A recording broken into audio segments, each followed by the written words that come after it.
Hi, folks. I'm Jamie Hiles, I'm Lydia Judy. And I'm Grizzly Adams. and this is Scream Bloody Movies, the podcast where we review a horror movie each week, go over the horror news, and we do interviews with the Brownie guy. It's the original one, not the shaven one. How are you guys doing today? Cooler. Doing good. I'm okay. We're just okay today. It's been Derek, a lazy, you look gloomy day. Derek, you look like you just finished an 8-season run on Dexter. I feel like I just finished an 8-season run on Dexter. Oh, you guys doing okay then? It is a gloomy day. You're right, Lydia. It's the first day of spring hit and shit got cold. So that just doesn't make any sense whatsoever. Damn you, global warming! Have you guys seen the forecast for the next week? No, what is it? It's like 40, 40, 40, 72, 40, 40. Yep. Good. It's like my grades in grade school. It's not true. Like I got very good grades. The art class is like the 75. Yeah. It was the acting classes for me. I was all about those. So, guys, I've got a ton of horror news to go over with you, and also we're going to do some interesting stuff with the movie today. I decided, so I'm going to keep us on our toes today. But let's start this week like we do every week and get into the horror news. We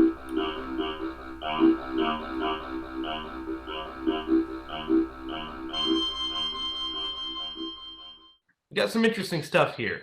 And I'm going to start with the one that we've been following for a while now. So it's time to take a step into it. This isn't a Monsters news. This isn't Monsters. I know what you're talking about. Show. We are instead going to dive into the world of Nicolas Cage and check out what he looks like. I saw it. I saw it too. It looks great. Dracula. So here he is. Oh. What do you guys think? It's awesome. Beautiful. Yeah? Lovely. You guys fans? Oh, yeah. Love it. I'm a super fan. This looks great. It does look really good. He looks good. like Dracula. Look at him. Yeah. Yeah, definitely. The makeup, the contouring, the shading, everything about it looks perfect. The hair. The suit, that's his real hair, yeah. Is that his real suit? The suit? That's his real suit, yeah. They didn't CGI that. It's not a CGI suit. Yeah, so does that make you guys more excited for this? Yeah, it does. Oh, yeah. I'm ready for a trailer to drop. I'm as excited as I am for this. I would like a sequel to this. Look at that. Look at that. Con Air? No. Cameron fucking Poe. Continue on with Con Air. What would the title be? I just saw the trailer of him playing himself in a movie. Looks so funny. That one looks really good too. It's the Burden of Massive Talent. Is that what it's called? The Incredible Burden of Massive Talent, something like that. Yeah. Looks hilarious. Right. There's a line in the trailer. There's a line in the trailer that he says that fucking crushes me when he's looking at the wax figure of himself, and he says, "Is that me?" And he's like, "Yeah." He's like, "It's grotesque. I'll give you $20,000 for it."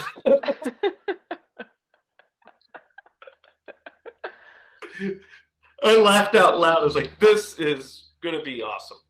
I love Nick Cage. I've been watching actually some interviews with him this week, leading up to the new movie, and I was like, "What an interesting guy Nick Cage is."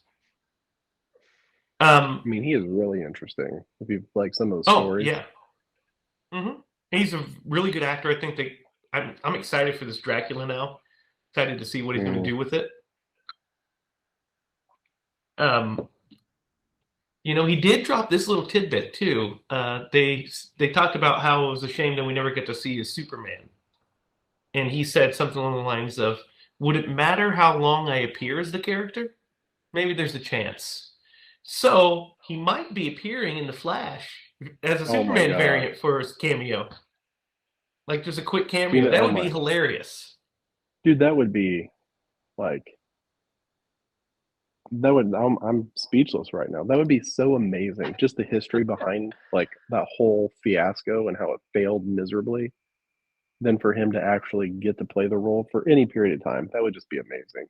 And he's got to wear the suit that they showed in the like or a version of it. And the Oh, weird mullet, in the weird mullet as well. Yeah. When was yeah, that? When did that that It, happen? was in like 19, that was after 1997. Batman. Yeah, it was 1997, 1998. He was going to play a Superman for a new Superman reboot. Oh my And Hmm. goodness. it was called Superman Lives. Oh, I Yeah, see. I see it. I just Googled it. And he had, yeah, do you see his excellent mullet that he has? Pretty good, actually. Yeah, he was going to play Superman. I don't know how good it would have been. I'm glad that we ended up getting Henry Cavill eventually. the for one sure. true, Yeah, the one true Superman besides Chris Reeves. Yeah, I don't think, Uh, I don't know. Yeah, I don't know how I feel about it. The suit is is terrible. something else. Yeah, it it's is something terrible. else. That's why I wanted to. They just got to do it, man. Like if that were to happen, they just have to dive right into it and be like, you know what, we're going to embrace everything that was ridiculous about this movie. Because if you know about it, there's such a lore to it. Mhm. They've got to they got to do it if they do it. Welcome to Yeah, Scream that's Bloody Cage, where we go through the whole filmography of one Nicolas Cage. it's hard not Dude, to that when could we be a have to keep series in talking and of about its own. Dracula. No, I love Nick Cage. Well, I wish he made more horror movies so we could, get into him. We can do Mandy for sure. I've not seen that one. That's a good one. Parents? Hmm. Is that what it's Mom called? and Dad. Parents? Mom and Dad. Mom and Dad. Yeah. Yeah. I messed it up. We could do Mom and Dad. I We haven't could actually seen do. that one. I've seen both of those movies, and they're both interesting. You're a Nick Cage super fan. Listen, I'm not a super fan, but I definitely go and support Mr. Cage. I've also seen the Five Nights at Freddy's one that he did, the one where he fights like the animatronics that come to life. What? What? When was So this? confused. You guys have not heard of this? No. I Uh, haven't heard of He any of did. this. Was it actually a Five Nights at Freddy's? no, but it's like inspired, like it's Like a that kind parody of of? Willy's Wonderland. Willy's Wonderland. That's what it's called. Yes. He plays a Ooh. drifter that comes into I'm in. town and he has to end up he has to clean up the Wonderland because they have to fix his car. He has no money. His ATM doesn't work, so then he's forced to fight these creatures. I don't want to give I've away always more than felt that. like Chuck E. Cheese is like one virus away from being Five Nights at Freddy's. So Yeah, yeah. And anyway, we could do Ugh. that. We could do Mandy. We could do Mom and Dad. We could also do Drive Angry. Technically, I guess. And we could do Wicker Man. no. Yes, yes, we No, no, can. no, no, no, no, no, no, no, Yes. no, no, Mhm. no, no. Derek, you made us sit through fucking Lumberjack Man. By the Yeah, way, our biggest Derek. episode thus far. But until we did the Wicker Man, which would be our number one episode. It will. I'm gonna pick Wicker I Man. doubt it. Lydia. Your hatred of Wicker Man is well documented, Derek. Yes. That's the payback I've been looking for Derek's reaction to hate of What did I it. do to you? You picked You this made us movie sit and I through thought it was Lumberjack great. Man. You know what? We're better off for it too. So All right, You know we what? gotta I keep have picking not these picked. terrible ones. I've not picked any of these terrible stinkers yet, have I? All mine have been like solid. regular movies. You're the reliable I promise. one. If you guys pick The Wicker Man, I'm gonna pick Tiki. I'm just warning you. What is Tiki? You don't want any part of Tiki. This is gonna be an arms race. This is an arms race. I'm gonna pick Don't Be Stabbed. You don't want me to pick That'll Don't be the shortest episode on record. You'll have to pick two. Don't be You'll have to pick two movies. I'll pick Don't Be Scabbed, and then your other favorite, Beyond the Walls of Sleep. It's an arms race of terribleness. Right. All right. Now on to the next bit of horror news after our 20-minute cage tangent. So this is cool. Doctor Strange is on its way. You guys know that. Yes. And we know the great Sam Raimi is directing it. Yep. When they were interviewing Kevin Feige about it, here's what he had to say. He said, we would give Sam notes like, this action is cool. You're competing with Avengers and Spider-Man, but don't forget the Sam Raimi part. He said, you'll see just how Sam Raimi it is in ways that will make fans of Evil Dead 2 very happy. Oh. Evil Dead 2, okay.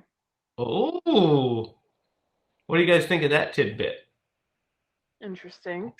That gives us a little hint. Yeah, just from the previews that I've seen so far, like the zombie Doctor Strange totally has Deadite DNA. Yeah, a little bit of Evil Ash too, right? Yeah, like if they wanted a crazy monster like kind of movie, or just what I think that they want this to be, they picked the perfect director. He's going to do such a great job. Yeah, there's nobody else that. Yeah. Sam's one of the goats. Sam's one of the goats. Well, because he has the perfect resume, because he's done the superhero movie, but he's also done to perfection like, a horror genre. So to perfection, yeah. To perfection, yeah. So they did a great job in picking a director for that movie. Yeah. So guys, we've got some news on the Evil Dead game that comes out in May. So it says, basically, we know what the single-player campaign is. Apparently, the single-player campaign lets you relive classic scenes and lore from the movie. So you get to reenact some of our favorite scenes. That should be fun, right? From the movie or from the franchise? From the whole franchise, yeah. Okay. From the movies, yeah, in the show, I guess. So spanning the whole franchise. That's great. You get to reenact. Bruce is voicing the 3 different Ashes, because we have, Young Ash, Middle Ash, Evil Dead 2 Ash, and Army of Darkness Ash, and then we have Old Ash from, Ash vs. Evil Dead, and then we also have Evil Ash as well. Betsy Baker is back to play Linda, and Teresa Tilly is Shelley. Ellen Sandweiss is going to play Cheryl, and looks like Richard Manicore is going to play Scotty as well. And we know Dana De Laurentiis and Ray Santiago are coming back as Pablo and Kelly. So they're getting everybody back. That's awesome.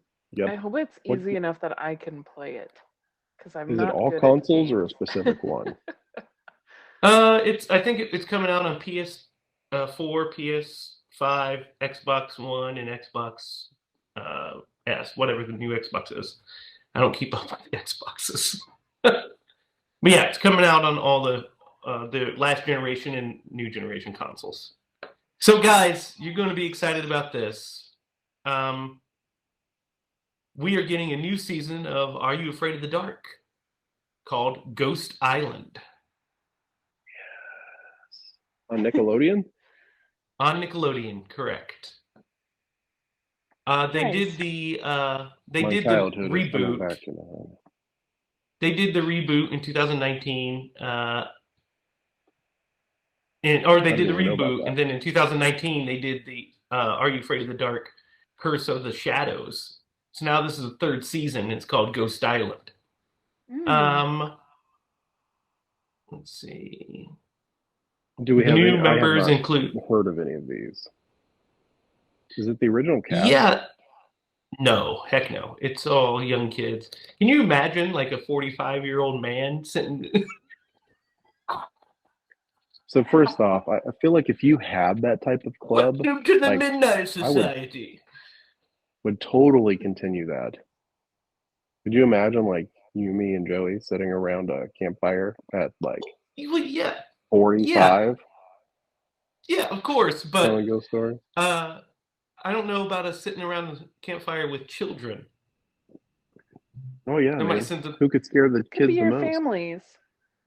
If it's your families, that's true. But if you know you're just part of the Midnight Society, you're like, I've been part of the Midnight Society since 1993. It's like, all right, John, can you just back off a little bit? You know, you're scaring us. I thought you I had have a to go restraining and order get against some. them. My mom told me to pick up some groceries on the way home.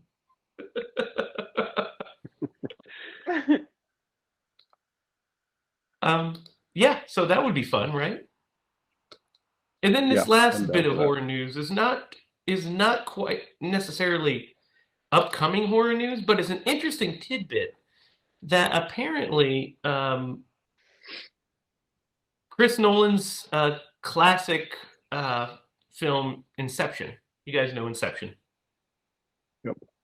was originally a horror movie. What? He originally conceived Conception as a horror movie, supposedly. Like in what way? Yeah, I'm trying I to mean, it see how is. they could spin that into a horror movie. So basically, he It's a pretty says intense movie. the earliest concept was make it a horror movie because he didn't think anything would be scarier than people stealing your dreams, not just living in them. But I guess it was more instead of the fun heist thing that the movie was. The Mm-hmm. very Mm-hmm. first treatment was a straight ahead horror movie. According to an interview in 2010, Nolan penned an 80-page treatment involving dream stealers. Oh. People invading the space of someone's lucid dream and literally stealing an idea. So basically, the horror movie version was a smaller budget and a smaller scale, and then he realized that he's not as suited for it as he didn't think he was the right person to make that story come to life. So he ended up making Inception, which is great. So he turned it into a heist movie. Made one of the I most would love to original read that 80-page treatment. Yeah, so would I. treatment, just to see what his where he took that concept as far as a horror movie. Because I'm having a hard time envisioning the movie. Like I've only got the perspective of what the movie was, but trying to which is a make fun that a horror heist movie. Yeah, but trying to make that a horror movie, like I can't really conceptualize what that looks like. Mm-hmm. Anyway, yeah, is that like on the internet? Is that something we can read? I don't know if the treatment is. I haven't looked for it. I'm sure we could check and see if it is. That'd be interesting to read. We'll have to look at that. I like Inception so much that like I'm like maybe it's better this way. Oh, than I 100% think it's better. I agree. I think it's the right decision was made. Yeah. Which is weird because because Inception it is sounds perfect. like a cool horror movie, but Inception's so good. Inception's incredible. It's a credit it's scary to in its own right.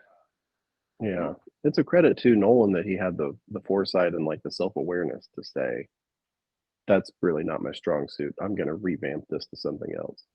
Good job. Yeah, and he's a big fan of horror. He's a big fan of horror, but Christopher Nolan is amazing because he makes these blockbuster tentpole action movies that are also way more than just blockbuster tentpole action movies, right? Mm-hmm. I mean, you have a movie like Interstellar, for instance, and it's this deep father-daughter story and all the crap that goes into it, on top of being a very entertaining big blockbuster movie.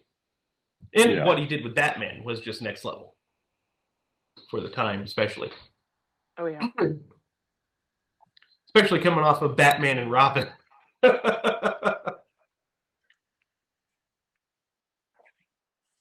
So that wraps up the horror news. So guys, we're going to talk about today James Wan's first foray into the world of the Warrens, with his seminal horror flick, The Conjuring. So, guys, let's do our little, what we do every week and tell our stories about The Conjuring and our experience with it. Lydia, let's start with you. This was your pick. Yes. So tell me your Conjuring story. So I went with my dad and my best friend Garth to see this movie in theater when it came out. I don't remember what theater we went to. I want to say, yeah, I'm not sure which theater we went to because it's been so long, but um that's how short my memory is, I guess. But and we all loved it so much. Spoiler on my rating, but I love this movie. My dad and Garth both said it was like the scariest movie they had ever seen. And I was just like, I mean, I get this thing where when I see a good scary movie, I just smile like the whole time. Like I wasn't even scared. I was just like, this is awesome. So I had a really great first experience, and I wish I could kind of relive that. But now this is like a comfort movie for me, so I've seen it a lot. Derek, what is your story? I don't know that I have a story. I've seen this movie a couple of times. I don't remember the first time I saw it. I don't even know if I saw it in theaters. I think I might have rented it. And I don't want to like, not too scared, but in all honesty, like rewatching this movie, like there were parts where I got literal goosebumps. Like this, I'm not going to spoil anything, but this was a really good movie. Yeah, it's a good one. It's a good one. It's a good one. Real quick tangent, because I think this is kind of a fascinating perspective. Could you imagine taking this movie as it stands and going back to like the mid to late 80s and showing an audience oh my gosh, that movie? Dude. Yeah. That, I mean, it would be probably border on like magic to them, because and like sometimes I think about that in other aspects as well, but like this is such a good movie. I always wanted to take like a movie like I always wanted to take a movie like Star Wars or one of the Marvel movies of today and take it to like the 1930s. Yeah, no, I was talking to my father-in-law about this. Like, if you took the Avengers movie back to the 50s and you showed it to them, they'd be like, "Oh my God, aliens exist!" Right? Yeah. They wouldn't be able to process it at all. No, they could. They'd I mean, have look what no The concept. Exorcist did. Like, look what. Yeah. Like this movie would have killed him. You're a film buff, right? I'm pretty sure I've heard this story. Some say like one of the first movies, like motion pictures that they showed, had a train coming towards the camera. And didn't the audience literally run out of the theater? I mean, you get wives' tales about that sort of thing. I'm sure most people, I don't think people thought a real train was coming after them. I think it was more, that there's a possibility that could have happened, but it's the same thing as people fainting in the aisles of The Exorcist. Right. It's folklore that grows over time. Totally there were ambulances set outside, but that's for marketing purposes. Those were things done to drum up publicity. So there is a folklore to those kind of stories. Now, there's very much a possibility that they were like taken aback. I'm sure they were taken aback, but Yeah. they knew they were going to see a moving picture. They knew they Right. were seeing a moving picture. Um, it's not like do you guys remember the movie Bachelor Party with Tom Hanks? Yeah. No. There's a scene in the movie where they're fighting throughout and they end up at a movie theater and people are wearing this chick's wearing 3D glasses and the bad guy goes to punch Tom Hanks and he ducks and he punches her in the face.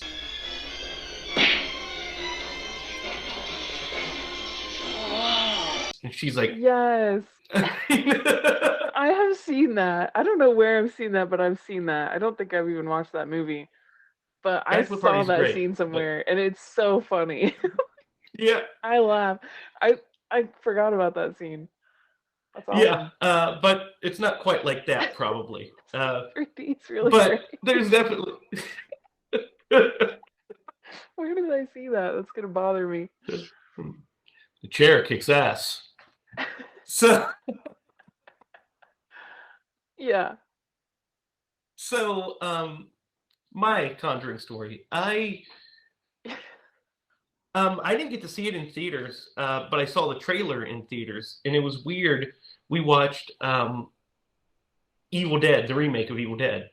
We all went to the movies and saw it, and we stayed for the credits because I was like, "There's a scene after the credits," and of course, after the credits is just a scene of Bruce rising up and saying "groovy," and I was like, Yes. Mm, and they're like, "Really? That's what we stayed for?" I said, "Yeah, that's what we. Are you kidding me? That's Ash. We might get an Yeah. Evil Dead 4." And then right after it was over, a trailer started playing, which never happens. That's And it was for The weird. Conjuring. It was for The Conjuring. And I've not heard of it. I didn't know anything about it. I saw the trailer, and Dad and I were like, that looks kick ass. That looks scary. So I, for whatever reason, didn't get to see it in the theaters. But when it came out, I heard great things about it.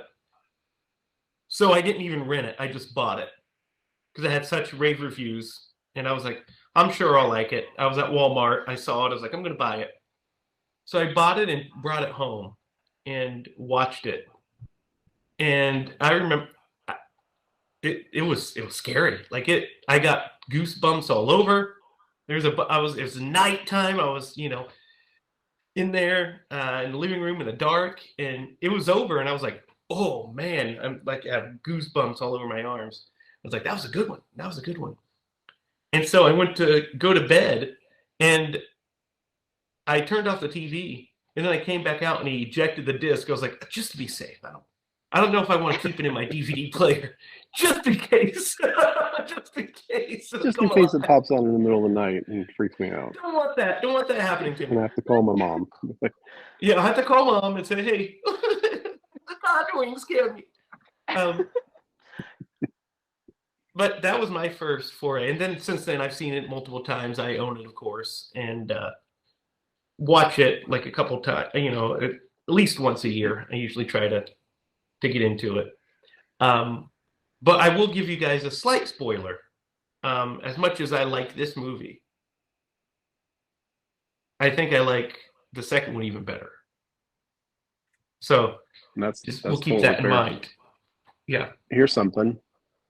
There's been Hmm. at least one time I started this movie like late at night, back when Clark would go to bed and we didn't have a second kid and we were in our own house. I would start this movie late at night. I get like 5 minutes in and be like, you know what? Days. I'm not really looking forward to like being scared later. So I would turn it off and go watch something else. It's a good movie. This is what you're right. This is one of those that like it can actually scare you. Like it can get you. Yeah.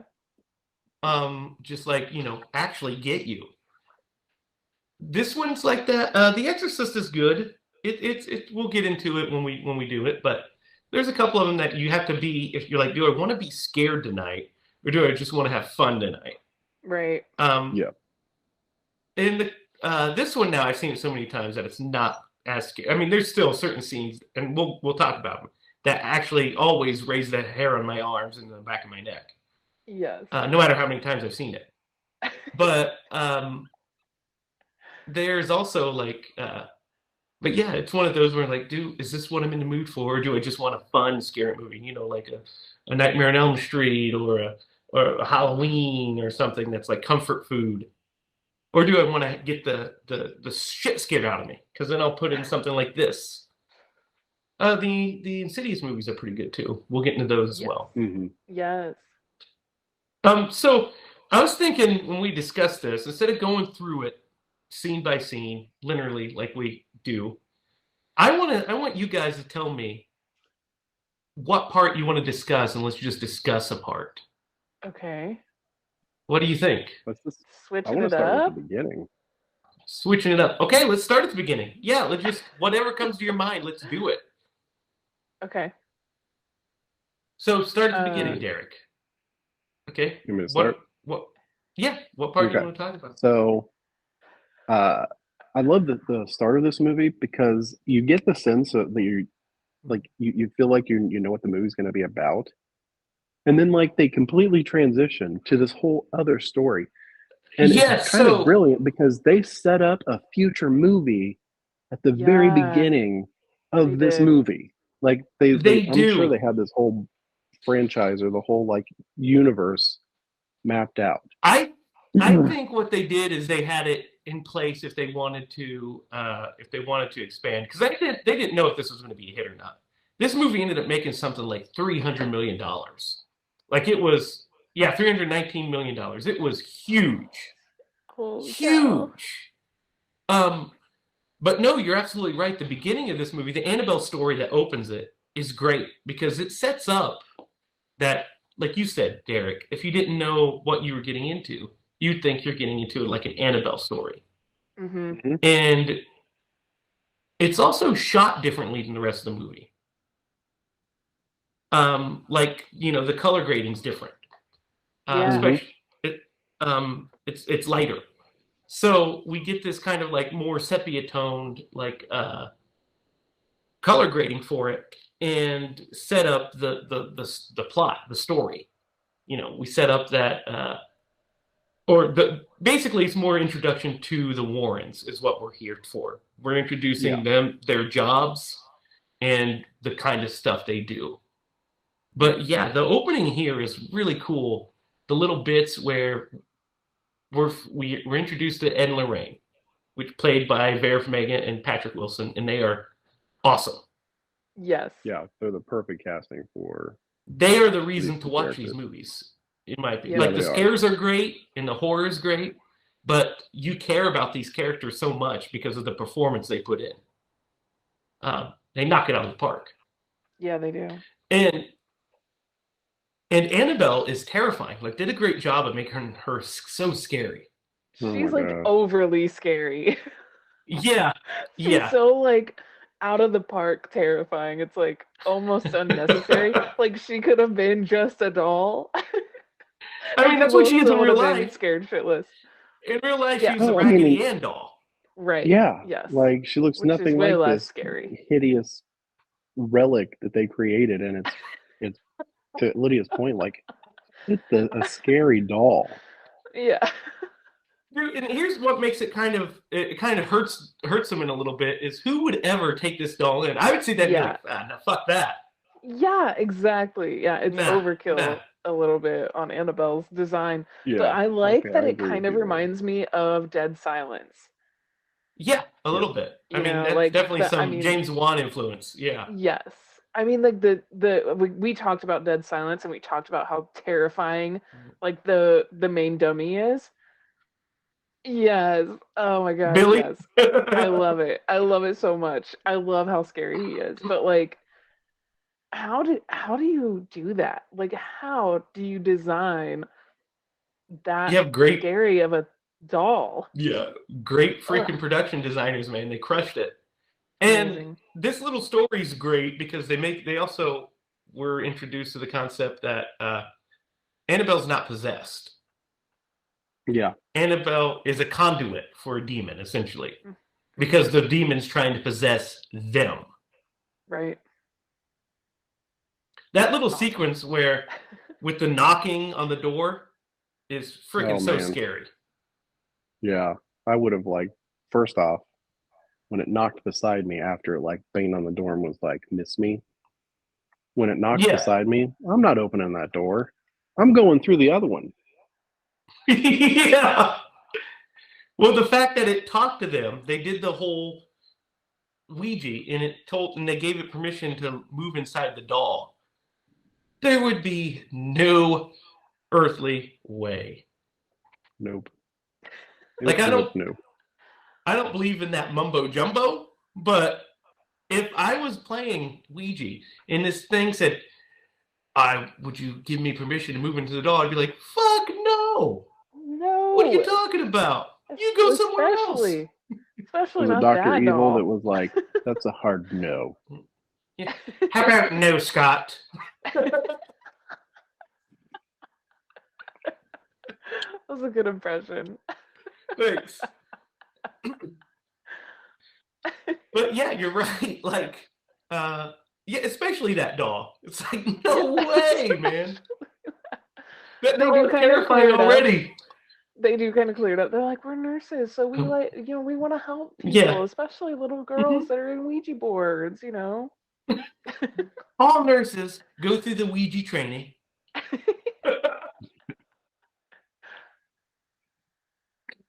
So yeah, this opening is great, Derek. You're right. It's really scary and sets the tone, because what's great about it too is it's scary without like a big giant set piece.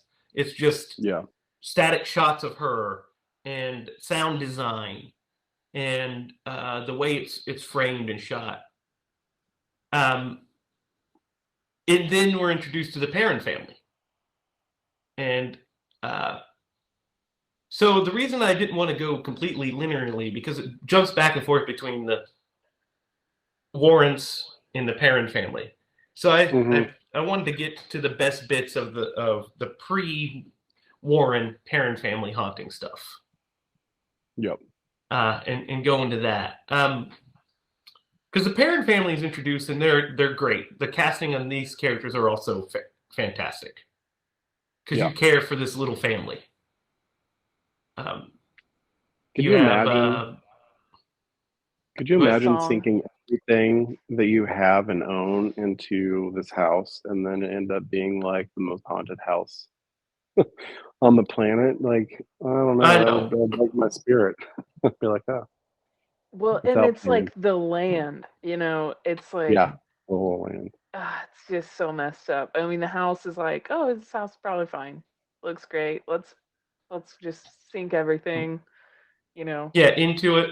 Yeah. Yeah, which kind of gives you like that Amityville vibe. Yeah. Right? And I think that is like, this is like, had me thinking a lot about Amityville and like the movie I remember seeing of like, the feeling of how Amityville kind of felt. And we talked about Amityville on this, and now we know it's not a scary movie at all, right? And this is like what that should have been. Yes, this is Amityville done right.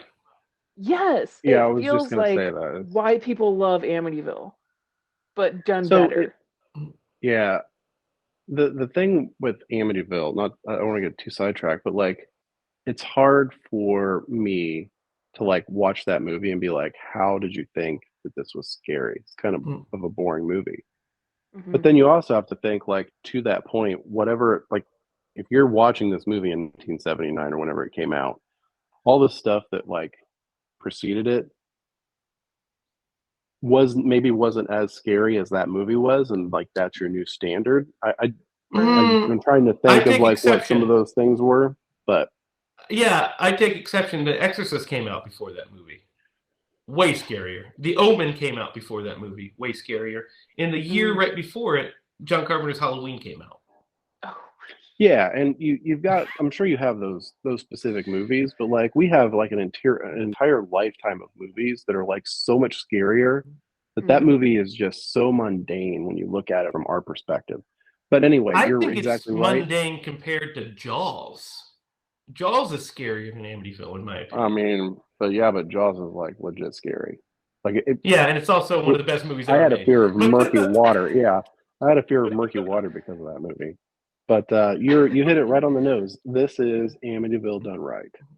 Yeah. Yeah, and when the Perrin family, Lily Taylor plays the mom of the family, and you know her from if you watched the Liam Neeson starring version of The Haunting, which we'll cover sometime. It's not probably going to be the most flattering of reviews, but and then Ron Livingston from Office Space, of course, plays the father of the Perrin family. So I think they do a great job, this whole cast, of getting you to care about these characters. They're moving in. You see that it's like a hardworking family. He's a truck driver.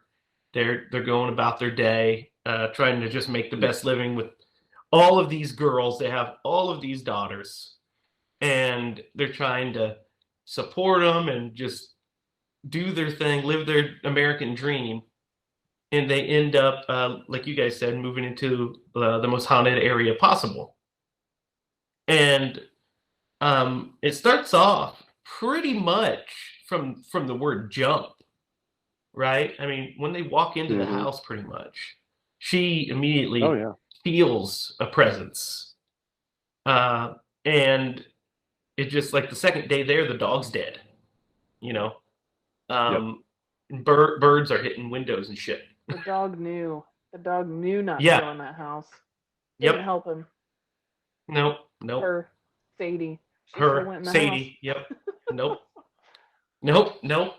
So, yeah, we get a bunch of little. It starts to build slowly with these scares. But what are you guys' favorite of these moments? I mean, we'll get to the big showstopper before the parents come. I mean, the let's talk about uh, let's talk about hide and go seek. Okay. Yeah. Let's just I, jump right into it. Awesome. well, Brilliant. I love. With the claps. Yeah, I love this game. First off, I want to play this game. First off, but like it sets up one of the scarier scares. One of the Mm-hmm. scares that like it's such a innocent game, Yeah. and then like it's reused later on, like the ghost is in on it, and Yeah. man, that scene is crazy scary. It made me like Yeah. made me jump. It's like worst case scenario. It Like the really is one worst thing you case don't scenario. want to happen to you. The one thing that makes you run up the stairs or run into the bed, like Mm-hmm. the one thing that makes you afraid of the dark is this scene. Yeah, Yeah. well, I Well, mean, and there's what's great go is the ahead. way it's set up, like Derek said, because they're playing it early in the movie. They Yeah. play it. They play the clap game. Then a little bit later, she plays it with the younger kid, Yes. and we get the in the closet. Oh, Oh, but Oh, the pitch so of the clap so good. in yeah, that scene is It's perfect because it's so dead. It's you know what I mean? Like it's not a and clap. yeah, It's like clearly they dumb down the sound. Go yes, ahead, yeah. I Lydia. was like, that is not a little girl's clap. It's like a manly, like grown adult clap. But it's Like, also otherworldly and dead, like you said, Derek. It's like, Yeah. There's something about the pitch of the clap that is just like they took the harshness off of it. It's just so yes, mhm. dead. they do I that. noticed They that when I do watched that. the editing in this movie is so perfect. It's Yeah. weird. I didn't even understand. I've watched this movie like a lot of times, and I was just picking up on some of the really subtle editing like techniques that they used to make you feel uneasy, and I was like Hmm. mind blown. Like when the little girl's in the bed, the two girls are in their bedroom sleeping, and the girl keeps Ooh, getting her foot touched, right? dude, That's another thing that's the start of the big scare. We'll get to that. yes, That's when the all hell starts to break loose. yes. Um, yeah, that the clap, like you said, which leads to the one later on. One of the scariest moments in the movie. But Yeah. that clap, and then when like you're talking about Lydia, this moment with the girls in the bed, Hmm. It's so scary because she's just her foot keeps getting pulled, and she's Hmm. like, "Stop it!" And oh God, can you She's like, imagine? she's like, quit farting. It's gross. Yeah, Or yeah, because she can something, you know? smell the dead smell. Yes. Yeah, I this love that scene scene. though. It's so genuine. The acting. Yeah, Ah, I don't know mhm. Yeah. how much praise I can give this movie, but I'm pretty much just giving all my praise to this movie. Yeah, it's good, dude. That scene is so scary. You know what It is is. Um, really They're impressive, all of them are good. and this goes what? to Lydia's point, like how well this movie was shot. There's only a couple scenes in this movie where you could tell that they spent a lot on maybe the like the scene as far as budget goes, right? There's the scene at the end where the chair flips upside down Hmm. and things like that. Yeah. For the most part, a lot of these scenes, the scarier scenes, are just so well shot and designed. Like one that really comes to mind is with the music box, the way that it like Mm. off tilts whenever it goes Circles. around. Yeah, and it gives you this like kind of warping, and it Yes. because it's so good because it'll go like out of frame for like where it's supposed to be, and it really comes into play when the Warrens get there and she sees the little kid. But like the, there's just so many really great nuances to this movie that make it scary that weren't necessarily like a lot of money was spent on. It's great. This movie, this movie had a budget of $20 million for comparison, and made Yeah, 320 million. yeah. Quite the Wow. return on investment. Quite the return on investment. Dang. Well, okay, so Um, like the editing that I was talking about specifically was uh that scene where she sits up in bed and she like sees something behind the door and the oh sister yeah. gets up. The sister gets up and she goes and she's like, there's nothing back here. What are you talking And about? And she's she's like, like, it's right it's right behind you. behind you. It's Oh. it's like you just feel it. You feel it. But then I was like really like focused in on what was going on behind the door because you can't see anything. Mhm. And so I'm looking at it and the whole screen is warping, Mhm. just barely warping to where it makes you feel like something is happening. Like you can see like the door, like when people Photoshop their butts bigger or something, that you get this like Yeah, warping yeah. effect. Well, it's Oh, like I know all that. about it. So it's like that where it's like, but just so subtly that you can't tell. But and it just gives you this super like dreadful, uneasy feeling that something Mhm. is about to happen, and then Yeah. like the door like slams or something, but you don't Yeah, actually see so anything, which is crazy, no, it's the which let's is get really into helpful. yeah, very much so. That's the art of horror movies is sometimes the scariest stuff is what you don't see. Is making Hmm. people think you saw stuff that you didn't see. Uh, we're gonna get a lot of that when we get to Ghost Talk, and I can't wait. I'm excited to flex that muscle. Um, but guys, when she goes down into the basement, because they go to this basement, they see that there's some stuff down there and it's creepy. We get like little family domestic stuff. And when Carolyn gets lured down into the basement and she lights the match and the hand comes beside her and clap clap, that is one of the scariest things ever, right? Dude, and like everything leading up to that is equally terrifying somehow. Like Yes. she gets thrown down those stairs. Yeah. Like what? I'm like, nope, I'm out. Boom. I'm done. I'm not getting thrown by no ghost. And then the Yeah. No, no, fall, no. she's sitting there. Yeah. Oh my god, I can't imagine that feeling of like sitting there waiting, just like looking around, like a ghost just threw me down here, and now I'm just sitting down here in the silence. Like at least the light was on, but Yeah. then the ball gets thrown and she's just like gone. Yeah. Yeah. And then the freaking guys. I remember seeing that for the first time, and I was just like, nope. It's so good. It's so I good. know. What do you think, So Garrett? effective. So I was trying to work while I was watching this movie, and it was really, really hard because like I watched more of this movie than I probably should. But like and you know where I remember where some of these beats are, and I focused in on this because you're right. Like it is so unexpected. If you haven't seen the movie, it's so unexpected because there's a wall right there. There's not like this Hmm. open space. And when that, because they whisper something to her, like, "I want to play hide and clap," and then bam, Yeah, and oh my gosh, I would have like, it still gives me goosebumps thinking about this. yeah, There is no door that they have constructed on this planet that would keep me in that basement. Right? Oh my gosh, could be End a of vault story. door, and I would break that thing down.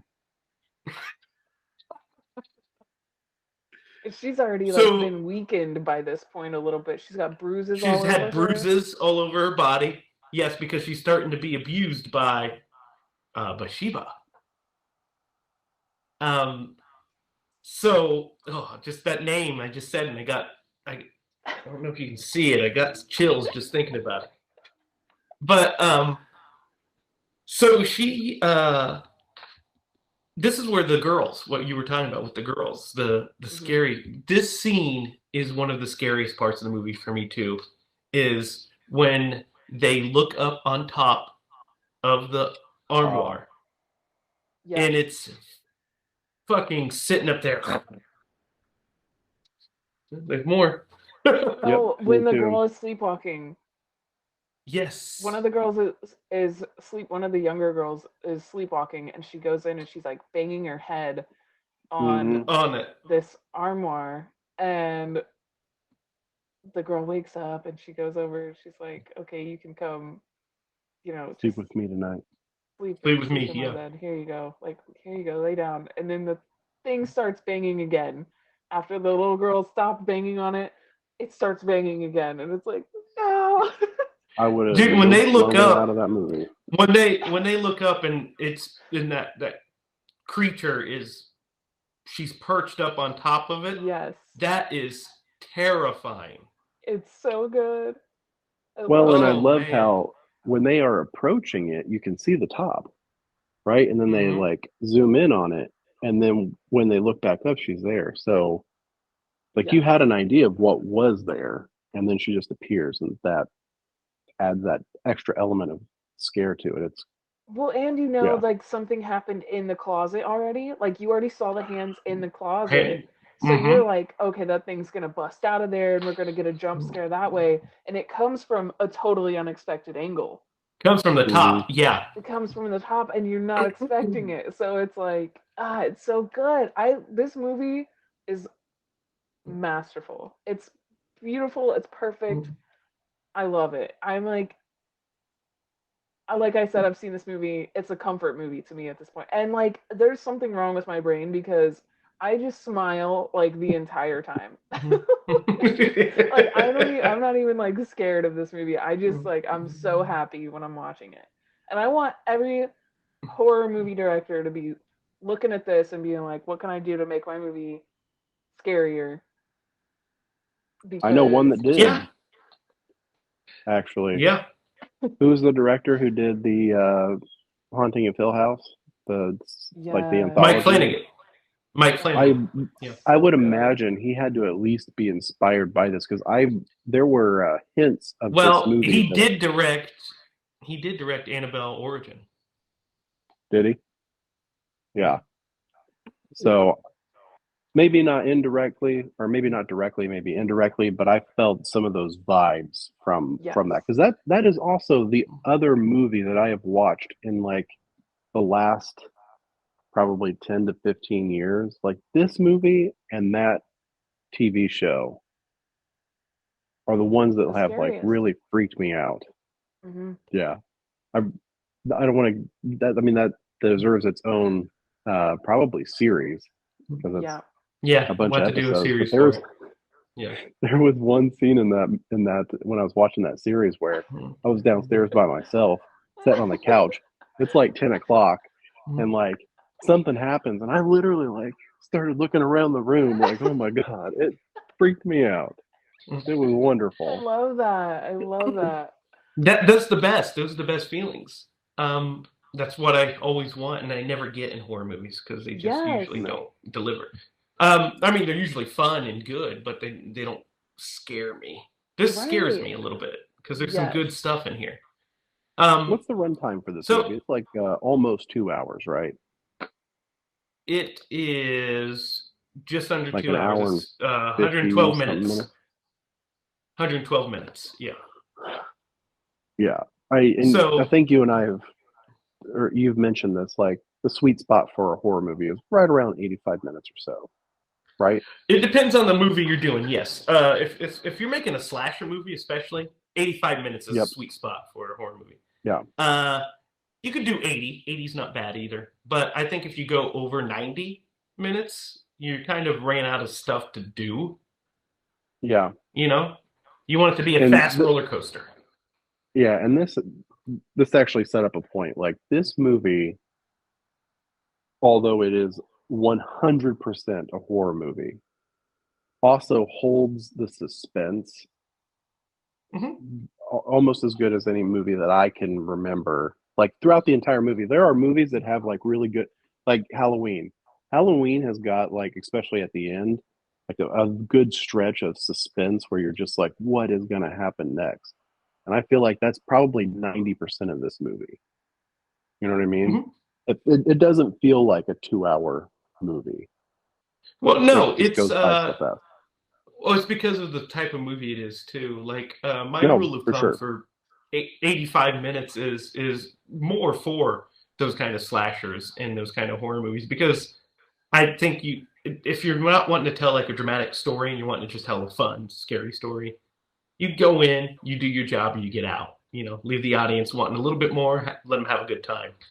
This you're telling a story like a historical story, that supposedly happened on top of making the scares and whatever. And plus, it has a message at the end of like there's an arc to the characters, which is important. Hmm. Um, Yeah, because I feel like a lot so of movies that try to do this same thing, they have a lot of like downtime in the middle where they're not yeah, really and progressing the that's story. They're just like showing stuff to show stuff, and listen, there's not a lot of scenes in this movie that don't have purpose. yeah, Act Two is hard. As a writer, Act Two is hard. When you get to that second act, you're kind of like, so I know what the beginning is, and I know how I want it to end. What the hell am I going to put in all this middle shit? Like that makes up Hmm. the most of the movie, the meat of the movie, and that's where you kind of get. That's where it can get hard. Um, but they've got masterful writers and James Wan, so they were able to figure it out. Plus, they have a whole lot of historical stories and what have you to kind of get it going. Um, but at this point, she goes to get the Warrens because they're talking at a college, and we've intercut them multiple times at this point. We've seen them on like a talk show. We've seen them at the campus. We've seen them investigating a haunted house Hmm. which is an important scene. They It investigate a is. haunted house and find out that it's not haunted. So they're like, what you're hearing is this, and then the water, the pipe, and he's like, so what we do is we look for the logical explanation first, and then if we can't find that, we move on to the next one. Um, so when the Warrens get involved, immediately, as soon as they come in, like they start to feel it. Like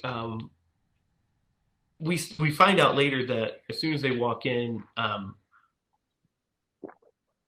Lorraine sees a dark figure in the house, like a dark cloud, Yep. which is scary, right? I mean, that's a scary Yeah. Right. thought. And Especially it's when you're attached like, itself. this is like based on true events, based on a true story. Yeah, How, yeah, Yeah. exactly. definitely throw that up But there. it's like, as far as that goes, I think that may, whether it's true or not, exaggerated or not, whatever, Yeah, which it absolutely is exaggerated, I yeah. mean. Um, but as far as like psychics go and what we know about psychics, it's like that feels right. It feels like if she is psychic and this is real, that could be a real scenario. You know what I mean? Well, yeah, they grounded enough in reality that it makes it Yeah. scary. And they Yes. stick to their own rules of the reality that they built. Yes. So everything's earned. It's not like she just has magical power. We know that she's had psychic abilities for a while, and it's not like she predicts the future. She has premonitions and Right. feelings about Yes. things. Yes. Um, and when she goes in, and there's a sweet scene where they're kind of like, it's very interesting when the Warrens first come in because they're just trying to get a feel for the family. They're trying to get a feel for everything. And they're they're like, there's some weird stuff going on here, maybe, but we don't know yet. We got to rule stuff out. And there's the scene over by the lake when Mm, she sees the mm, fucking mm, mm, mm. when she sees the hanging feet beside Ed's head. Awesome. God dang. So cool. It's so the tree, The tree her is terrifying. acting, her That is a acting just creepy makes tree. you want to cry because you're like, "Oh Yeah. no." Like she's clearly like so upset by this. And the sound, the creaking, awesome. Yeah. Love it. Love it. And when so basically they decide they want to take the case. They decide they're going to take the case because they have a conversation and she says, I want to help this family, essentially. And he's like, so do I. So they decide to take the case. And then this is where all of the other crazy stuff starts to happen. Um, just whatever you guys want to do. Which part do you want to talk about first of the hauntings? First of all, before we start, I want to So, talk about how I love the ghost hunting aspect of it, of them setting up their equipment and shit. It's very mhm, poltergeist to me, and yeah. Yes. poltergeist is a pillar of horror to me. It's one of Yes. those cornerstones of horror. So I appreciate that, and I always felt very poltergeisty Yes. on that That bit. between that and Amityville and like all the other things that have inspired this and like all come together Hmm. so perfectly. I worship that. I want that for every horror movie I see. I want to be able to feel those connections. You're like, this is clearly poltergeist Hmm. that's happening right now. Like, this is clearly Amityville. They're moving into a new house with a family. Like, there's clearly these things that that are already in me. That I'm already scared of. So it helps just Yeah, drive the fear and like the story and everything. Except it's done so beautifully. yeah, it is. Hmm. When he has the tape recorder and stuff, and he's going down to the basement, and there's that great bit of nothing. Basically, there's nothing happening for the longest time. When he goes down to the basement with the tape recorder, and that we have that Super 8 shot with the camera, and there's Yes. nothing.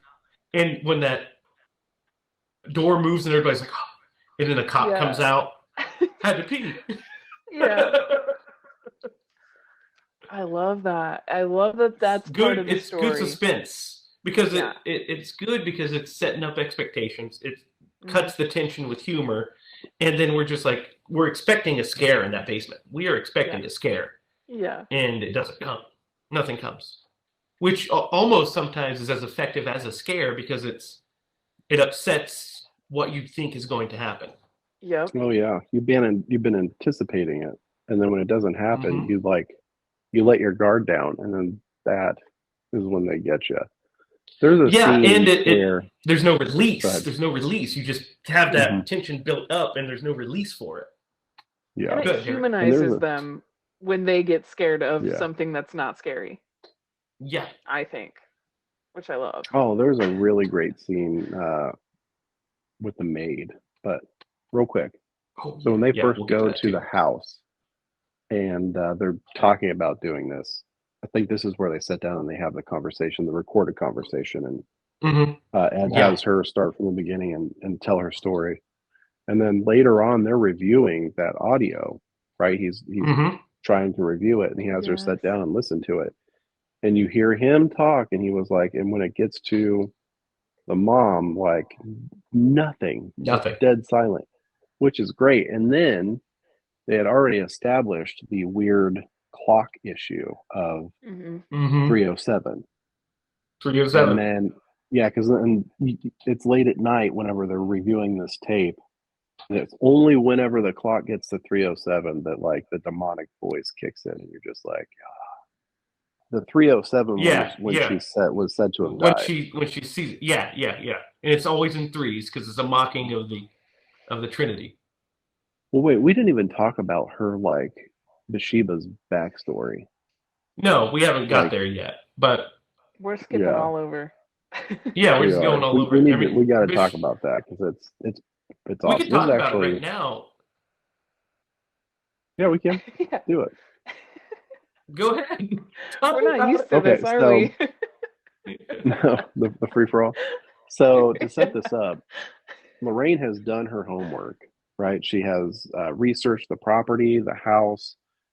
She's checked to see who has lived there, and she goes back to the original settlement. And it was a guy and his wife who settled there with like a bunch of acreage. And she was a direct descendant of a person who was on trial in the Salem witch trials and was, I forget how she died, burned at the stake, maybe, Hmm. or what have you. Either way, so this lady who Bathsheba is a direct descendant of this witch, so it's established she's got like a lineage. And then her husband walked in on her sacrificing her newborn son To Satan and to Satan, and then she ran outside and hung herself in the tree on after that he caught tree. her on that tree. Yep, and it was said that she died at 307. Hence Hmm. why all the clocks stop. Yeah, that's a Yeah, crazy backstory, by the way. it is. It's a good one. And it's also good because we find out that this is not the first time this has happened to people that lived in this house. Or the That property. Oh, yeah, on the property because there was the woman and the child. And oh god, it's happening again. Look at that. Yeah. That freaking woman in the basement scene is so scary. Oh, it's so freaky. And Like, The Rory. like the where mm, she falls down, where Lorraine falls down. yes. Where Yeah. Yeah. Lorraine falls down in the basement. It's one of the She scariest spears. things. She Well, and spears she is them the at one first. who like clues her in because so it was established that like these are random deaths. Some kid Mm-hmm. drowned. Uh, Yep. Drowned. one Yep. kid went missing completely. I forget what the one of the other one was. Well, this is the scene where she figures out what's going on because that Mm-hmm. lady is, look what she made me do. Look Yeah. Look what she what she made me made do. me do. Yeah. Yep. And she's And all that's like, when she cry, realizes. the running mascara. Look what she made me do. Look what she made me. Like, Yeah, her mouth Yeah. nope. just open. When Oh, she that's spins Oh yeah, around, she's when when like, she she's out turns of around. focus. Yeah. yeah, yeah. Oh. And then when she sees the hanging feet and it Hmm. spins. Oh, Turns around I towards her. Yeah. loved that. I Yeah. was like, dude, that is so scary to see. Yeah, That is it so is. weird and unnatural and like terrifying. Love it. Amazing. Yeah, amazing for sure. The maid, Derek, you were talking about the maid. That is a Yeah. very good scene too. Very scary. It is because there's a cop that is with them whenever An they're off-duty doing their cop. Yep. investigation. Yeah. And he's a total non-believer, right? Yep. And so at one point, like a door shuts on its own, and he plays it off as he's obviously spooked. And it's funny Yeah. because the other guy who's with them, he makes he keeps like poking at him like, oh yeah, I've never seen the wind catch a door and my face look like that. Like Yeah, yeah, yeah. like that He's scene like, made it's him a question it. But gust there's of wind or something.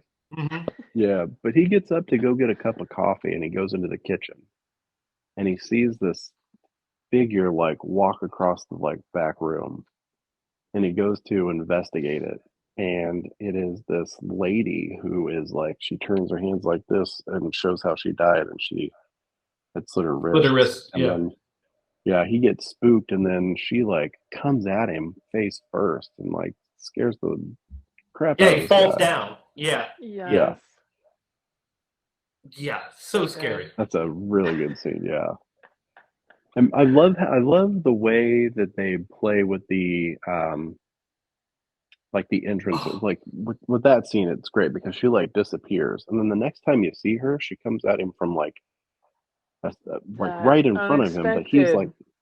yeah and there's no so way that she should be coming from that angle it's brilliant framing. let's talk about when Carolyn gets possessed by Bathsheba Mm, because it's so Yes. scary when When she's she outside by the floats laundry. above her. Yeah, when she Yeah. floats above her and you see it The sheet with her scary just face. Yeah, sticks on yeah, onto boom. nothing, basically. Yeah, And oh my yeah, gosh and that's then a that it is goes up really into the cool window, effect. I'm up getting Yeah. into the goosebumps window, now. and then when she, so then Carolyn is laying down, and Bathsheba appears above her to possess her, and like, Hmm. oh, Vomits in her so mouth. scary.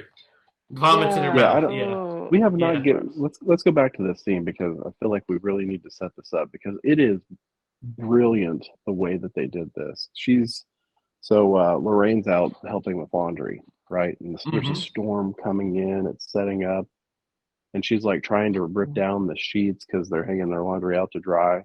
And one of the sheets falls off the line and flies into just a figure that's standing there. You can see the outline of it. yeah. Such a And then good it holds it Invisible. effect. there. A good effect. Oh Yeah, my gosh. And then it holds it there for a second. And then the sheet flies up to the window. Yeah. And then when the sheet falls away from the window, you see the figure is now inside the house. Oh, that's yeah. So good. So Very cool. scary. oh man, Very scary. Yeah. it's so good. And yeah, it's really good. It's a really good one. And then, so after that, that's where things take a big turn south. Um, when That she was in the becomes trailer, possessed. Yeah, it was. It which is was. crazy that they're like, oh, that's not even the scariest thing. No, it's You know what I not. mean? Did you It's guys get the so sense scary. that kind of that might have happened out of desperation? So there's a scene where that when they first get there to start doing the paranormal investigation, Mhm. he tells um, her, and by he I mean Ed tells uh, the Lorraine. mom, like, yeah, no, not Oh, Lorraine, Carolyn. Carolyn. Yeah. Carolyn, that you're probably going to see things pick up because we're a threat. Hmm. So this scene Yeah. almost seems like she realizes that, like, you know, these people are here to help. They're reinforcements. And there was a scene where they were having breakfast, and she's like, "I feel like things are getting back to normal." Because one of the Yeah. things that this entity has to do is break down the person it wants to possess to the point where they're at a weak point to possess them. They have no willpower. Correct. Yep, Yeah, that's exactly. an old So classic. That's an old classic like tale of possession is yeah, that you have to be of weak will or because you don't have any strength to fight back, kind of thing. yeah. So I Um, felt like this was like the turning point for the entity to say, you know, they're giving her hope in essence that things could get back to normal. And so that's how it felt to me. I don't know if you got the same yeah, well, take on that it's as I definitely did. that's where she decides to step up the game, and she's like, "I'm going to just do it. It's time Yeah, to take it over." yeah. Um, but yeah, so there is what else is the scariest here? Because I think the scariest part of this whole bit of the movie is the basement scare. Yeah. Um, because it's just so scary. The way it all plays out, she falls down the walk, Mm-hmm. um, ends up in the basement, which is also really scary when they find that fucking cubby. Mm-hmm. Just like, ugh. So I have a feeling that that's how that little boy died. Mm-hmm. I could be wrong because Was so hiding. Lorraine is Yeah, the one who finds it. Well, because No, the they get boy the was black light. murdered. yeah, They yeah. never found his body, I don't think, right? He went missing. There's the drowned boy. Then there's Oh, the other The one. drowned boy. The one that she sees in the house, the little girl, who he has the music box. This is what makes sense to me. And I think I'm saying this right. So she sees, and I forget what his name is, the little boy. Rory. Rory. Yeah. Rory. She sees Rory in the music box. And then whenever they find the black light and they realize that there's a cubby back there and Lorraine goes inside, that music box sets up there. And the little girl alludes to that this is where he would go to hide. She Hmm. finds a noose and she pulls it up. And it almost led me to believe that that little boy died in this cubby. I could be completely wrong because they don't actually explain this. This was just like myself trying to connect what might have happened to him because I think he just went missing. Is how they explain it. Anyway, Yeah. but I love when she Do you sets the think music he box was up there, hung and in there? that's what I thought. I fully expected her when she was pulling that noose up that there was a dead body at the other end of that, and it hooks, but you don't hear anything fall. When she's pulling Right. up, it stops for just a second, and then she pulls it up and realizes what it is. And Mm. I mean, it could be Bathsheba just playing mind games. That was my Totally. Yeah. initial thought watching it, and Because then that's I how was she like, died, and maybe that's the what she wants mom. her to do.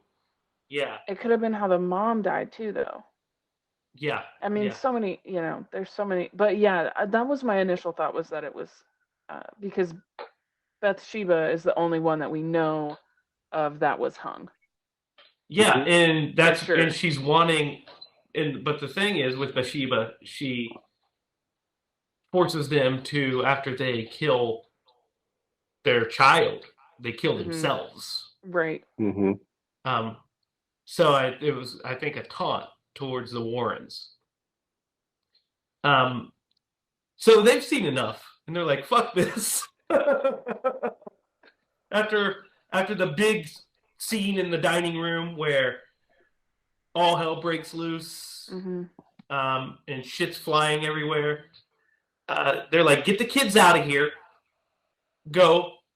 You get the kids out. We're going to try to get an exorcism," which they don't get approval for. They can't get approval for the exorcism. But that Did doesn't matter because good. did they declare that it wouldn't? Because when they meet with the priest, he says it's not going to happen. The kids aren't baptized; they're not part of the Catholic Church. And then Yeah, there's I a think lot. he Yeah, says he'll try to push it through himself. yeah, but there's just not time. It's Yeah, one there's of those things definitely where not it's like time. Yeah. they're not gonna get it. They're not gonna get it in the time they need because they're running out of time. Yeah, it's like they need it right now. Yeah, they need it at the They would have moment. lost her. Yeah, so this part's so scary when they go to the hotel, like when they drive, like they get out of the house and she's acting all fucking crazy, which is that's so scary. Like from a mental illness standpoint, can you just imagine seeing your mom act like Oh, somebody that she's not, like just right. completely different person Hmm. trying to harm the children? Oh, so she abducts them from. She abducts them essentially, and they have to go and basically do a rescue mission and do an impromptu exorcism. And guys, this exorcism scene is one for the ages. This is a great one. It is. It's the Yeah. best. When they tie her to the chair and put the sheet over her head, and the sheet rips, and you could see she's like all like beat up and monstrous underneath and White bleeding because she spits up eyeball. blood. Well, this is when Yeah, that's when because Ed is performing the exorcism. So there's a he couple of starts to things. perform it. First Yeah, off, she she bites that off-duty cop like right in the face. He goes, yeah, oh man, that would hurt. But anyway, yeah. So Ed's doing the exorcism, and he says, "Show yourself," and that's when the sheet rips, and you yeah. just It see Bathsheba's cracks. face, and you're just like, Yeah, that's hideous." yeah. Because she also puked up blood right before that, so you see the blood appear on Mhm. the white sheet. It's a great image. Um, It is a great image. and It's a and terrifying then it image. starts going crazy and spinning up. The fucking chair spins upside down. That's such a The the all the walls kind of like shake. Like everything is like mhm. trembling, like the tools and like, wrenches and whatever else is back there. All the furniture is like moving. And they're just like, I really love how they capture the people experiencing it, because I Yeah, think that's one they're all like thing terrified. a lot of movies get wrong in this situation. And I love possession movies. And this is one thing that they always seem to not capture is how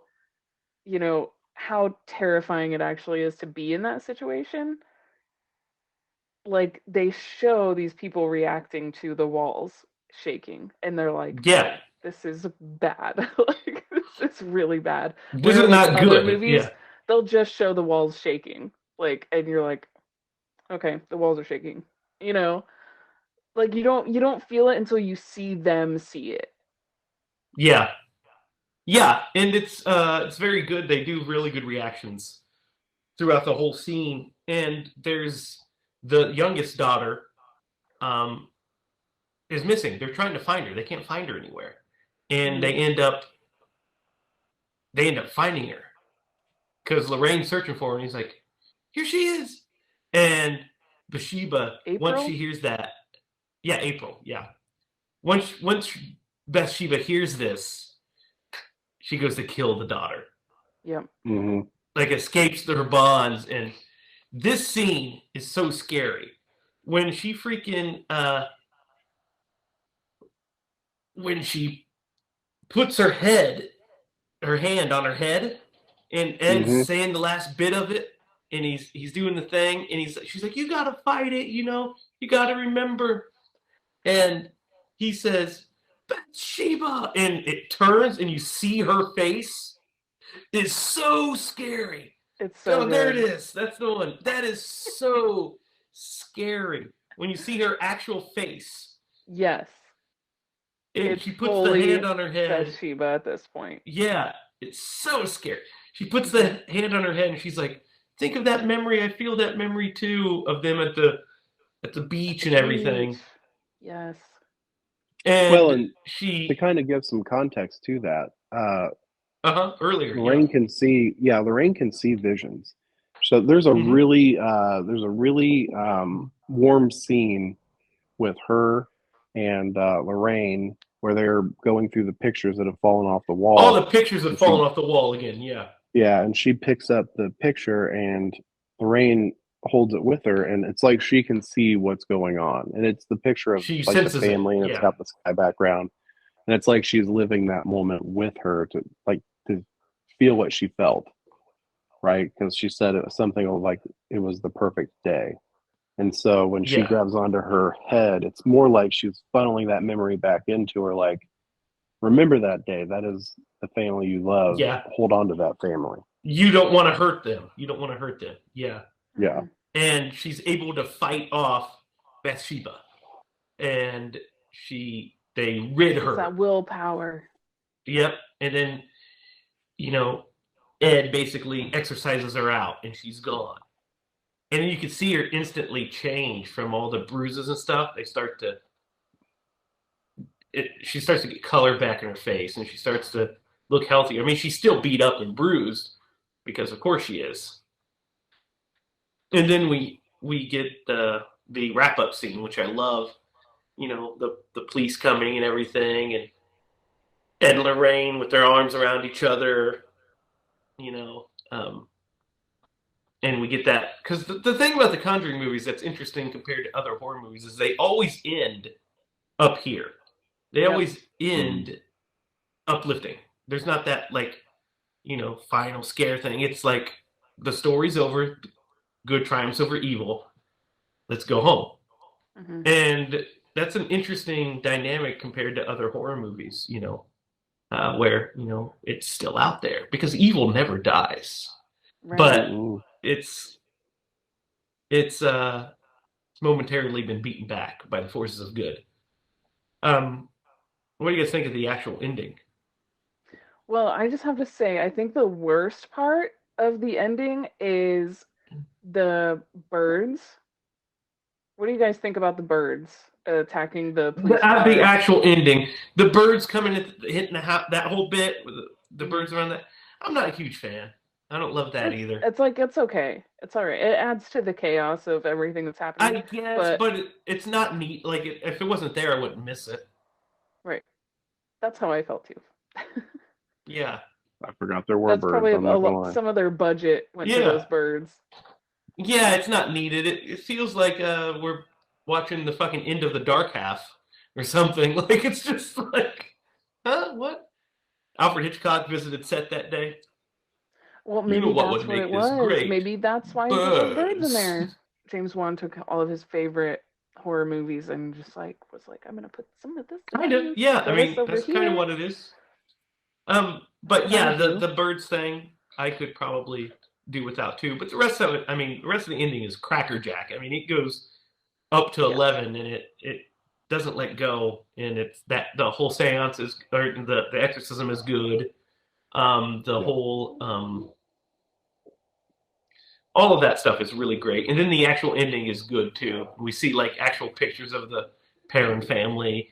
We Hmm. see actual pictures of Ed and Lorraine. Oh yeah, that's what really like seals it too. You're just like, oh man, that was real. I forgot this was supposed to be real. Yeah, yeah, And you yeah, see the yeah, real people, and you're like, oh shit, yeah. really You know, cool. there's one scene. It more or less tied back to the opening scene. There's one other scene in this that is also pretty scary. There's another scene with the Annabelle doll. It's kind Oh of like yeah, midway through Mm, this, or kind of towards the end yeah, yes, with their yeah. daughter. with With the their daughter, daughter. yeah. We forgot about that. We've got to actually let's touch on that because they're starting to get threatened at home now by this entity. Yeah, And there's the whole woman sitting in the wheel or in the rocking chair bit with holding Annabelle on her lap. That is fucking terrifying too. That whole that scene is was real crazy. It's creepy. almost too crazy, Yeah, yeah, yeah. but it works.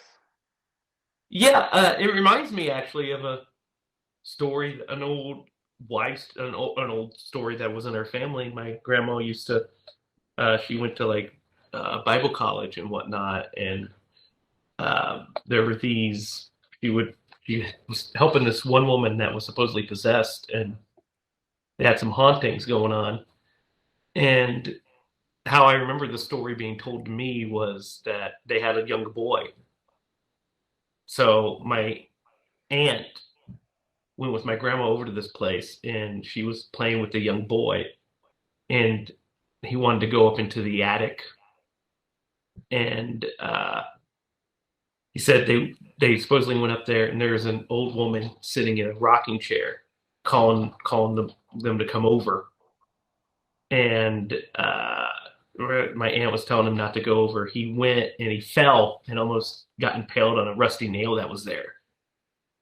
And then they hollered at my grandma. She went up, and there's nobody in the chair anymore. How big was his nail? It was going to I don't impale him. know, but like he Yeah, would have at least that got would stabbed be, by a rusty nail. yeah, So I tetanus. don't know how true that story is or what have you. Obviously, I wasn't there, Yeah. but that's scary shit if that really happened. Oh yeah. You know, um, and we live in a society where you know paranormal is fringe, to say the least. You know what I mean?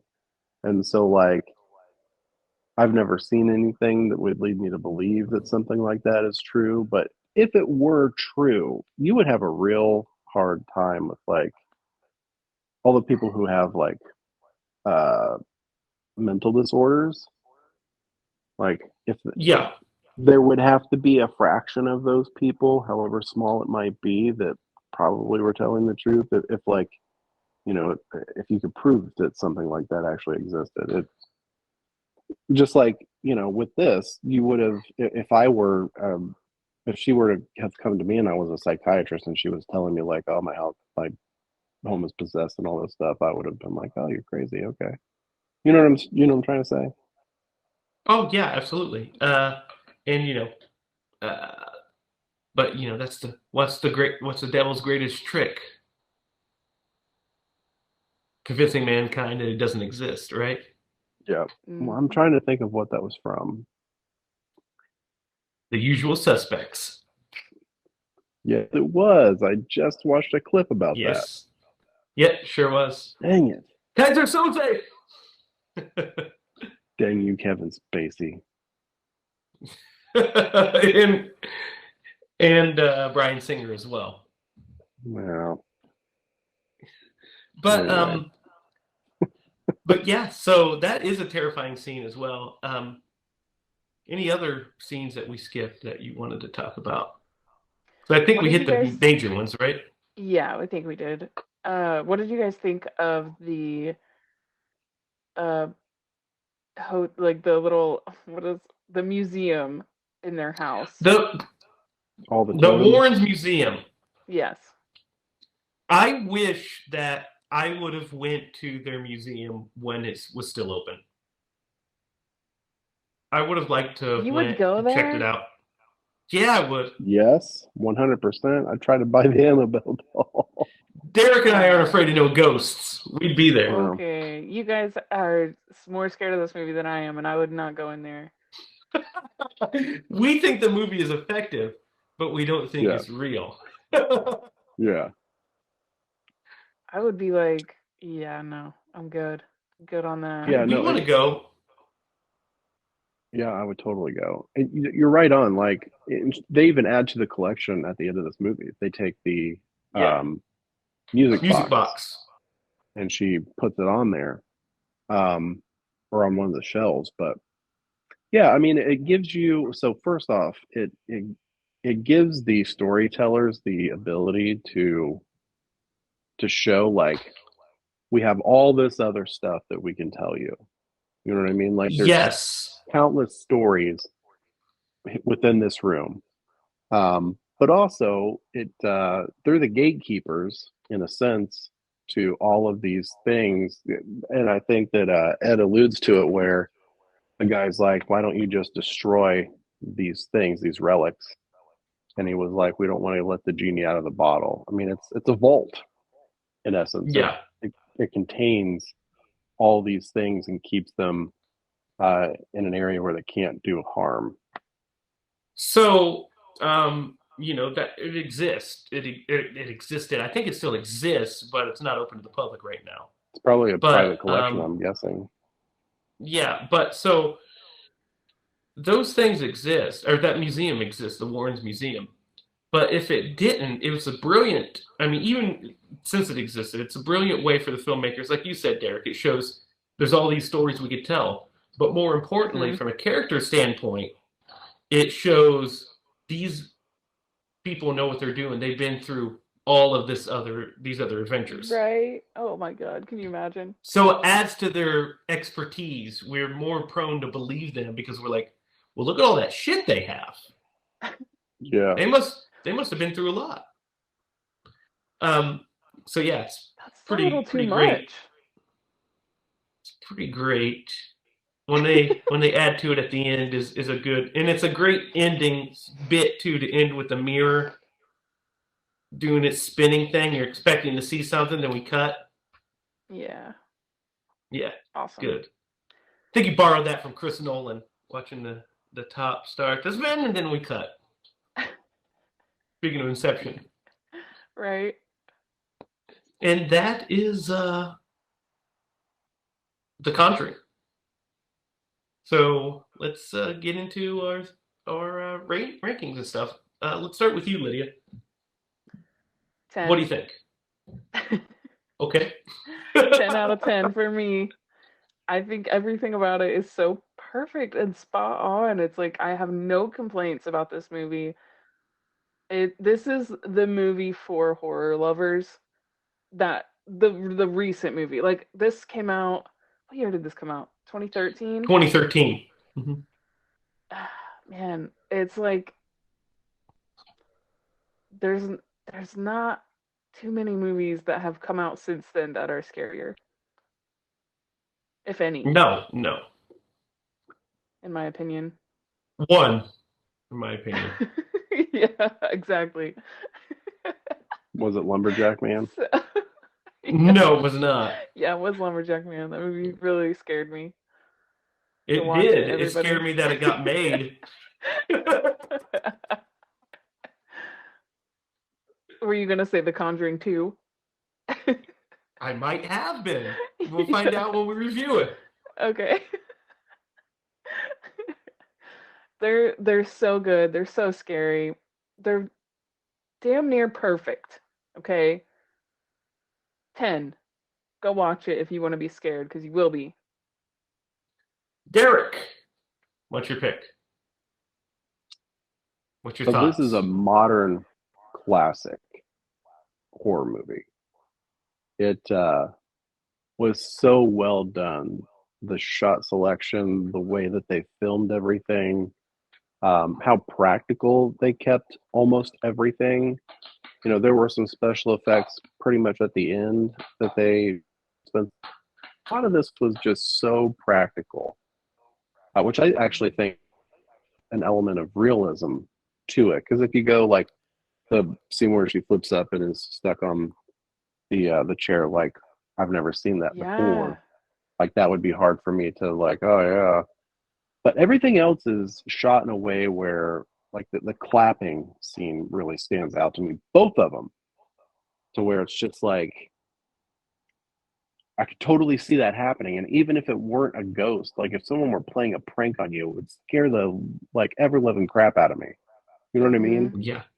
And this movie hits all of the emotions. Like you get the suspense. It's got some comedy in it, although very, very little, but it does have some. But man, it cranks it up on the scare factor. It's not even gorish. No, no. It's not over the top gore. It's at its finest, its purest. It's it's fear. Like you are scared when you're watching this movie. I There are very few movies that give me goosebumps, and this had several scenes where it gave me goosebumps. So I'm going to give this movie 100%. It is a 10. It is a modern classic horror movie, Yay! Is that your in my first opinion. 10? It's my second No. 10. Second Scream was his Scream was first my 10. 10. first one. Yeah. I'm proud of you, Derek. I mean, Scream is a masterpiece. A complete Scream's a masterpiece. masterpiece Yeah. for Yeah. other reasons, but yeah. Yeah, yeah. This movie I love as well. It's very scary. Um, I think that you were right when you talked about the emotions that it hits, Derek, because it also has a lot of heart to it as well. It has some heart, Yeah. um, which I think is the strength to the sequel. I think the sequel is stronger because of the heart. We'll get into that. But I think it's scary. It's like you said, very very suspenseful, beautifully shot, beautifully edited, um, and it hits all the notes. Now, I want to give it a 10, but I can't give it a 10. So I'm You going to give it a can. 9.5. I can't. I'm giving it a 9.5. Uh, Is it because of the way I you're going to might. rate the second movie? Yes, it is. It's exactly because of the way I'm I going to see. rate the second movie. So I gotcha. 9.5 for me. Um, Mm. but it is a modern masterpiece. It's a modern masterpiece. It's doesn't have a lot of flaws. There's not a lot of fat on it. The second movie is longer, has more scenes, but I think it's a. We'll talk about that when we get there. We'll talk about that when we get there. But it just goes over that sweet spot, like we talked about. 9.5. Great movie. one of my favorites. One of the scariest movies. I remember being so scared when I first watched it, and still to this day, certain scenes give me the little heebie-jeebies going on. Yep. I got two Um, things. yes. So first off, we talked about this earlier, and I didn't get to throw it in, and it's totally worth talking about because it's so stupid and ridiculous. Are you ready for this? Do you remember the movie that you and I watched where they're talk about like pointless dead time in a movie? Do you remember a movie where there's like 5 minutes of these two characters that are having dialogue in the like lobby of a hospital that they've never met before? They have 5 minutes of Hmm. dialogue, which you forget immediately, and then you never see the other character again. And it Yes. set up absolutely nothing in the plot. No. You remember? Was it like Scarecrow Gone Wild or something like that, No, no, or no. It's a Hayride? hayride too. Yeah. Mother, oh my gosh, my man, that was the Yeah. like Yeah. 5 minutes of my life I will never get back. It was To so be bad. fair, Lumberjack Man was 90 minutes of our life. I'll never get back. You know, compared to that scene, Lumberjack Man is a 10. That That's scene, true. At that least it specific moved. It scene, moved. Yeah. because it set up nothing of the plot whatsoever. It Kind was of like just like, Children of hey, the Night. can you guys talk for 5 minutes about anything? We really need to hit our 85-minute mark. Yeah, we gotta get feature length here. Could you guys have a talk about baseball? Sure. And Yeah. if someone can comment down below the point of that scene, I will greatly appreciate it. But the other thing, we've got to aconize this movie. Yes, yes. I was about to get Oh, into that. I Um, almost forgot. yeah, it's time to aconize. Thrill me. Guys, there's a couple characters that Tom Atkins can play. He could play the dad character, the Ron Livingston character. He could play the priest, or we could typecast him like we always do, and he could play the off-duty cop. But it's a different version of a Ooh, cop, and he would be good in this one, I think. yeah, What do you guys think? yeah, you're right. Ooh, yeah. I I really like 100% agree with one of your picks. Which one? Actually, I think the only one I wouldn't say is the dad. The other two, Yeah, totally. The one I would pick would be the priest because I just want that priest to walk into the house and be like, "Thrill me, yeah, but he doesn't. I'd thrill pick me." the cop because he has more screen time. Yeah, that's that's us. That's probably the better pick, honestly. Yeah, yep, that's probably who I would pick as well. Um, what did you guys think of the dad in his acting in this It's movie? Ron Livingston. I like him. He's good. It's the actor. I know what you're Yeah. saying. Like he doesn't play a character with a lot of emotion, but he doesn't do that in any of his movies. You know what I mean? Uh, I think I know where you're coming from, though. If you were to rate all of the actors in this movie, like in how they portrayed their characters, I think he would probably fall towards the lower part. But uh, I also think he grounds the movie a little bit. Yeah. Yeah, He Yeah. grounds the I Absolutely. wasn't family a little by bit. asking, I wasn't trying to be like judgmental about him as Oh, an I actor or totally read anything. into that, Lydia. I'm I just sorry. Yeah. No, you're fine. I just was curious what you guys thought. Because we've talked about a lot of like the dad characters in these movies, and like sometimes they fall really flat.